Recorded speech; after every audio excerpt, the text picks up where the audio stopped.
How to Talk So Kids Will Listen, and Listen So Kids Will Talk by Adele Faber. Audiobook Summary and Review by Story Shots. When you label the child, you teach shame. When you describe, you teach solutions. Your child ignores you. You repeat yourself. Your voice rises. They tune out harder. This cycle destroys trust faster than any single argument ever could. The problem is not your child's stubbornness. The problem is that traditional parenting scripts were designed for compliance, not connection. That is the thesis of How to Talk So Kids Will Listen and Listen So Kids Will Talk by Adele Faber and Elaine Maislish. Acknowledge feelings before offering solutions. When your child says, "I hate my teacher," your instinct is to fix it.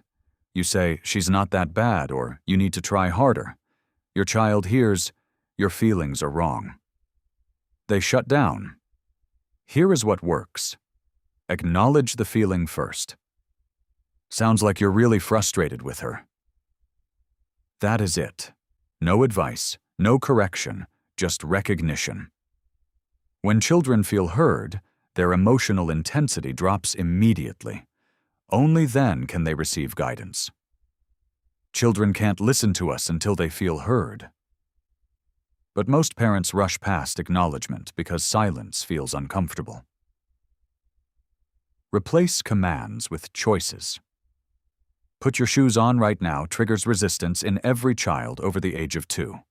The command format strips autonomy.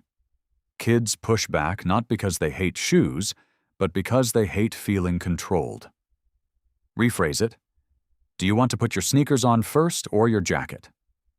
Same outcome, different process. The child chooses the order. They feel respected. Cooperation becomes their idea, not your demand. The structure is simple. Offer 2 acceptable options, not an ultimatum. The choice between now and never is not a real choice. This reframes discipline as collaborative problem-solving, but it only works if you mean it. Describe the problem without attacking the person. Your child spills juice. You say, "You're so careless. Why can't you ever be careful?" You just taught them they are the problem, not their action. Shame does not create learning. It creates defensiveness. Describe what you see instead. "There's juice on the floor. That is all."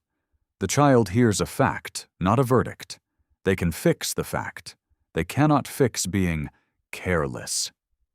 This distinction transforms how kids respond to correction. When you describe instead of judge, they focus on the solution, not on defending themselves. When you label the child, you teach them who they are. When you describe the situation, you teach them what to do. If someone you know keeps yelling and getting nowhere with their kids, send them this summary. Final summary. But the 4-step framework for handling big emotions without losing your mind, the one that turns tantrums into conversations, changes everything.